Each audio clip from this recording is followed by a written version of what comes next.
All right, everyone. At this point, you're probably thinking this channel has basically completely become a Lego channel, but that's not actually the case, as evidenced by this big box.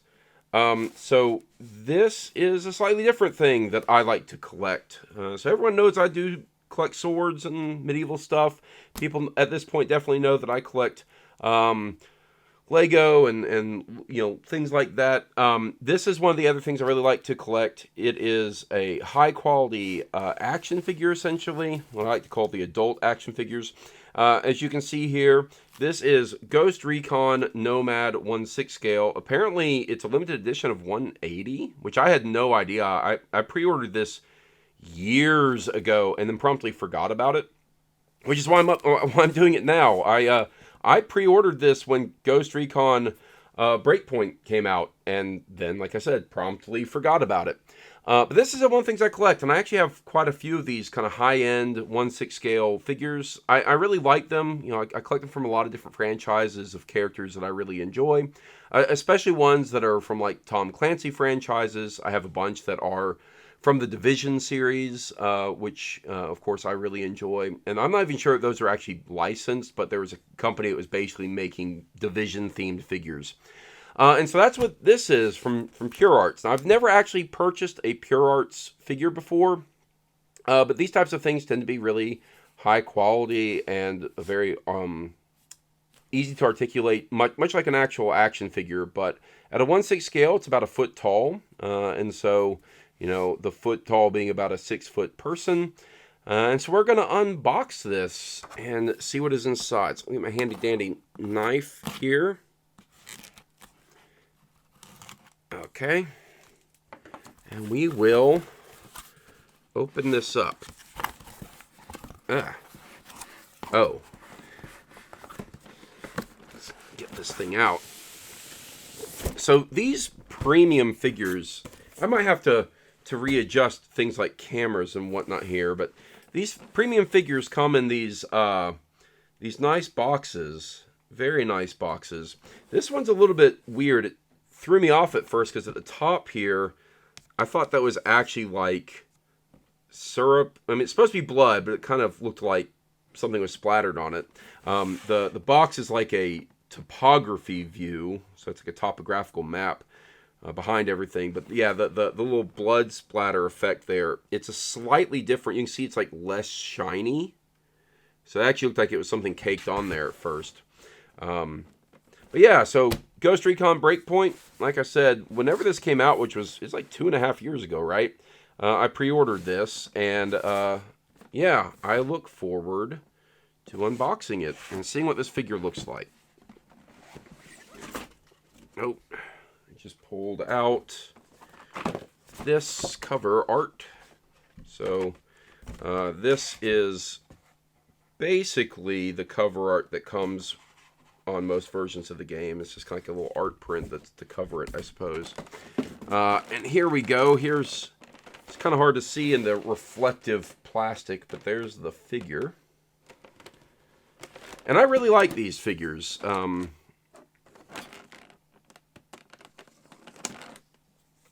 Get this taken care of. All right. Move this box out of the way. Make more room on my table. I've got an instruction sheet here. That's the Wolves logo. The Wolves are the primary bad guys in the game. I don't know what type of instructions you need. Let's see here. Is that it? The instructions are take stand, put figure on stand, pose figure. That is it. That is all. What I like about these, though, and you can see in this little kit here, is we'll take everything out. Everything is really, really high quality and got a lot of detail on it. So we'll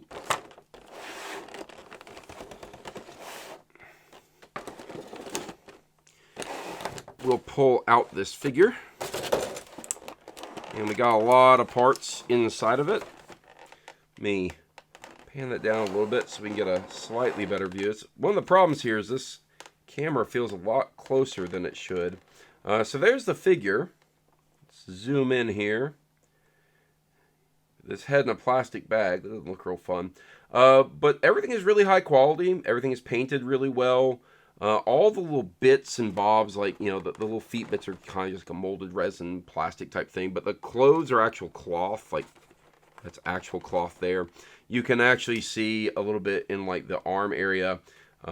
They actually have, like, ball joint articulated, which isn't always the case with these figures. Sometimes these figures have much, much higher quality build, like almost like a fake skin on top of it. And a lot of interchangeable hand pieces, which actually have some flexibility there, but are wrapped like in actual bandages and painted. And so you have like the damaged hand version or like the gloved version. So you can kind of mix and match what he's holding, how he's holding it, what he's doing. We will grab all the, I don't want to dump all these things out, so we'll grab everything out. And as you can see here, it's like, you know, the little pouches are actual fabric and actually have functional MOLLE strapping systems, which is pretty cool. And like the backpack here, it actually has like a webbing on it and like a little patch. That's probably actual Velcro, maybe. I don't know. I don't want to rip it off if it's not. And things like these little buckles and zippers actually work. So like the zipper, for example, I should be able to unzip it. Yep, I can unzip it. And inside is probably foam or something to keep it. Yeah, so you can see the foam in there. So I'll zip that back up. It's just to make it look like it's full of stuff. And like the clips, these clips, even though it was unclipped when I started, it should be able to re-clip like that. So everything kind of actually works. This is Velcro. So like this little webbing attachment is Velcro, which means that this patch is probably Velcro, but it kind of looks like it's stuck on, so I'm not really going to pull on it. Little string to represent rope, all of it. Whole thing is made to act like an actual little backpack that'll go on the figure. Look at the guns next. Let me pull these out, see what all these little, goodness gracious. Is there more tape somewhere? No, it's just what I cut wasn't quite. There we go. I don't want to like fling these things everywhere, you know. So here we have like the little tactical knife, right? And you know, these are like flexible and kind of plastic. And you'll have the magazines for all the guns, a bunch of those, and they'll be able to tuck in the pockets. Here's a grenade.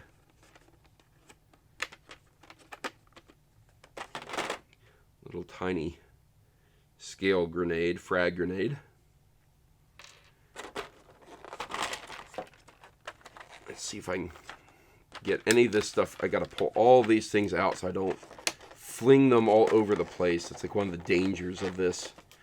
Doing it this way. What is this thing?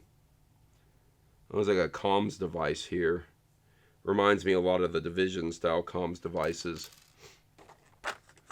And we got a sidearm pistol, which is surprisingly not very articulated and doesn't have like a, oh wait, it does, look at that. Here, you can drop the mag here. And then you got a bunch of these assault rifle mags with little, kind of hard to see, with little bullets in it. And those will all clip into these various guns. Here we have a shotgun. And it's not super articulated or anything, but it is pretty well painted. And then, of course, the piece de resistance as far as the weapons are concerned is, whoop, this gun. I almost pulled the mag out again. So there's another mag that goes in, clips in. You got this very highly detailed rifle, which has a hollow scope and an actual magnification scope, along with all sorts of other interesting attachments. I don't know what they're supposed to represent. See, way over here, pulling, oh yeah, here we go. This was on foam next to the figure up there. It's his very as Ubisoft likes to say, iconic, but it is actually mildly iconic for Nomad, his headset that he wears. And let's get the actual figure out now. I think I pulled out everything. Oh, there's a stand behind him. Let's get the stand out. That's the thing I needed the instructions for, was the stand. That should be all of it. So let's get all of this cleared away.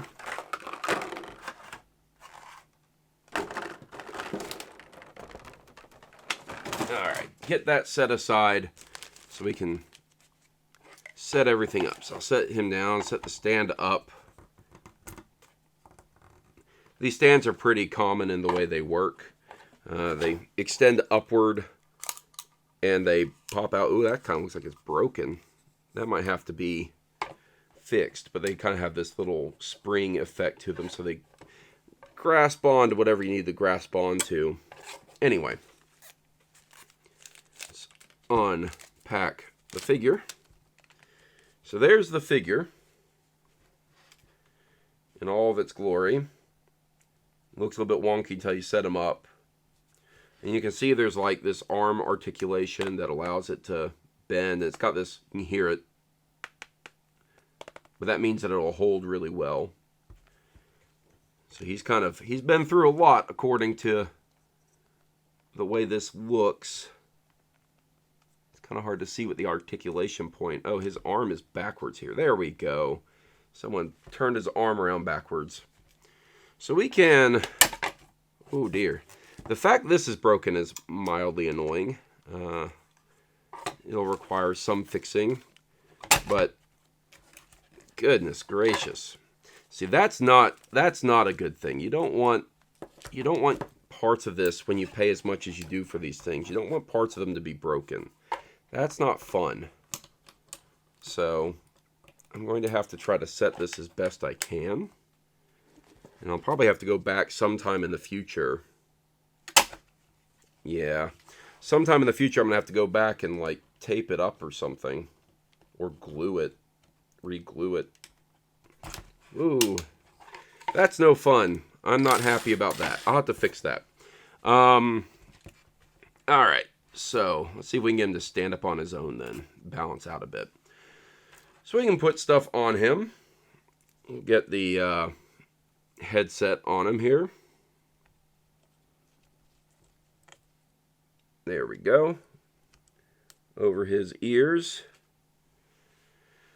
And he wears his very famous Nomad hat, of which I actually have one. Very similar to it. And we can, according to the instructions, the very limited instructions, of course, we can put the backpack on him, and then we can put all the gear in the backpack. What I tend to do is I'll take like the shotgun, because I'll probably have him holding the assault rifle, and I'll kind of stuff it down like that in the side. And we'll put this on him. Get him dressed up. This is like Barbies for dudes or something. I don't know. That's the only way I can think to put it. Let's see. You might have to getting something like this on him. I'll probably have to use these, undo these clips.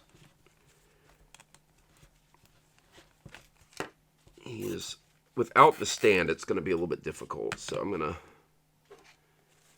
so yeah, like I said, these clips are functional. So if I get it over one arm, I can clip over the other. There we go. Go over one arm. And then pull this around and clip under the other.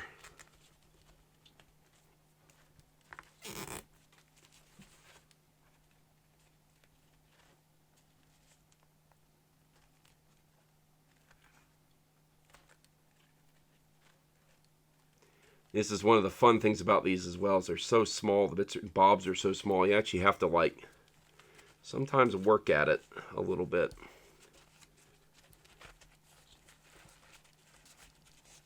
Alright.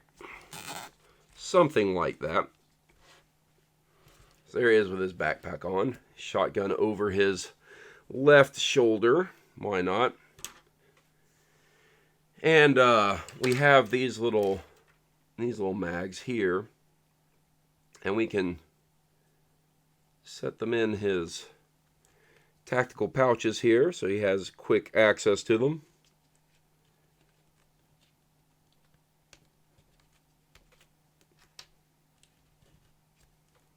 There we go. I'm not sure where this pouch is meant to go. Let's consult the instructions here.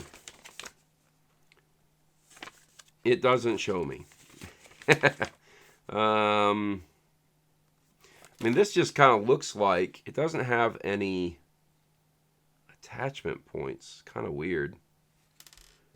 Normally, I'd put it on the back of a backpack or on the side.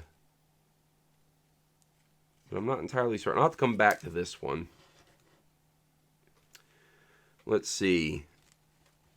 We have a little pouch here, probably for his comms device. Be my guess.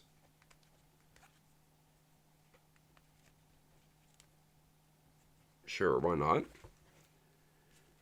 Got his shotgun shells, and he has a place for the his pistol mags. At least I think that's what those are supposed to be for. They're about the right size for it. There we go. One, and I think I only have 2 of these.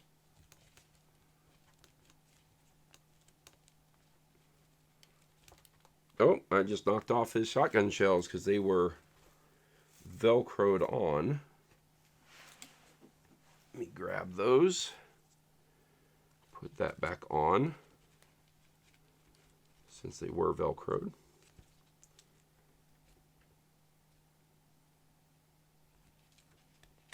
There we go. So he's got this little pouch down here. Here his pistol can go in his thigh holster. Where does his knife go? That wouldn't make any sense. I would think it would be on his chest somewhere. I'm not seeing a spot for it, so I might just have to invent a spot. Or it'd be up on... I mean, with his backpack on, it's kind of hard. Let's consult the instructions. I know where I'd put it. Let's see where they put it. I don't see it on the pictures yet again.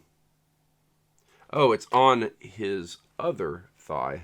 Right here. Here we go. That's the sheath for it. There we go.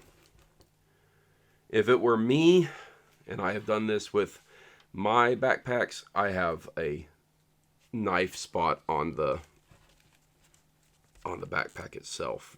But that's me personally. Grenade pouch right here. Sometimes these things are just a little bit too hard to open up. Here we go. I think I got it. There we go. Got a little pouch for the grenade.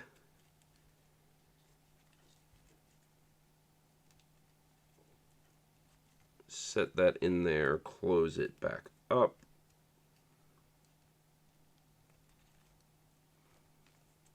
Yeah, I don't really do much with these figures other than to display them. Uh-oh. I just lost the little clip. Alright, and we're back.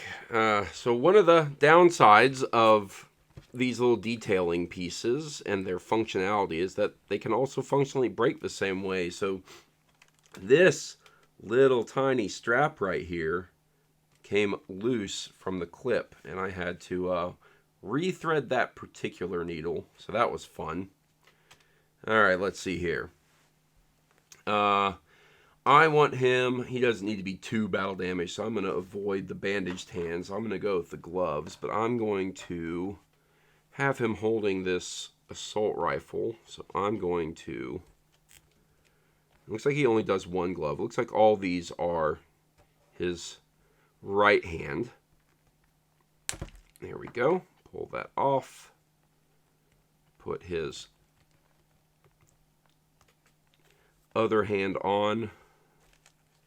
Tolerances are very tight, which is a good thing, but also really hard to get it back on. You really kind of have to work it on there. like to do that twisting motion to make it happen. All right.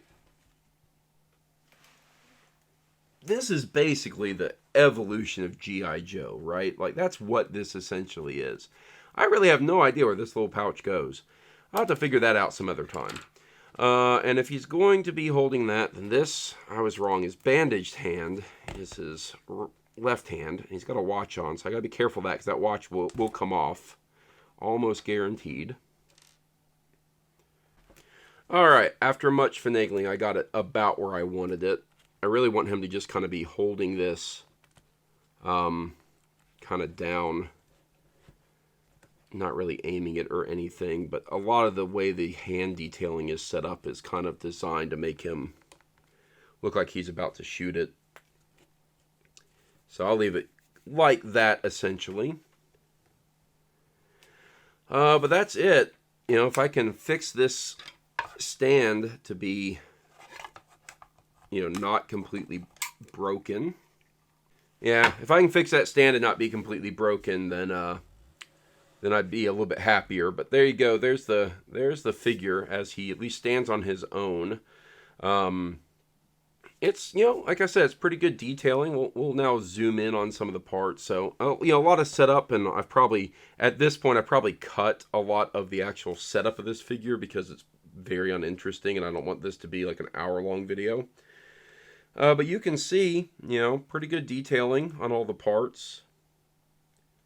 Yeah, so his face, you know, everything is basically removable. Looks like the head mold, except for the headset, is all one piece. So you can't exactly take the hat off or anything. That's not always true for some of these figures. But there you go. Pretty cool detailings on all the leg pieces and all the attachments. And, of course, the backpack with the shotgun. So, you know, it's not the highest quality figure compared to, like, the Hot Toys versions of things. But I like it. It's a pretty nice little figure. It'll go well with the rest of my collection when I get the stand fixed.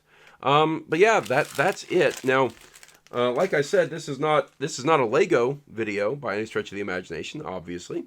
And I actually have another one of these figures to unbox because, believe it or not, I pre-ordered 2 of them. And so I'll be doing another video later about the unboxing of another Ghost Recon 1/6 scale figure. Anyway, if you liked this video, very different from all the other things I've done on this channel thus far, please don't forget to subscribe, like, and all the rest of the stuff. And I'll talk to you all later.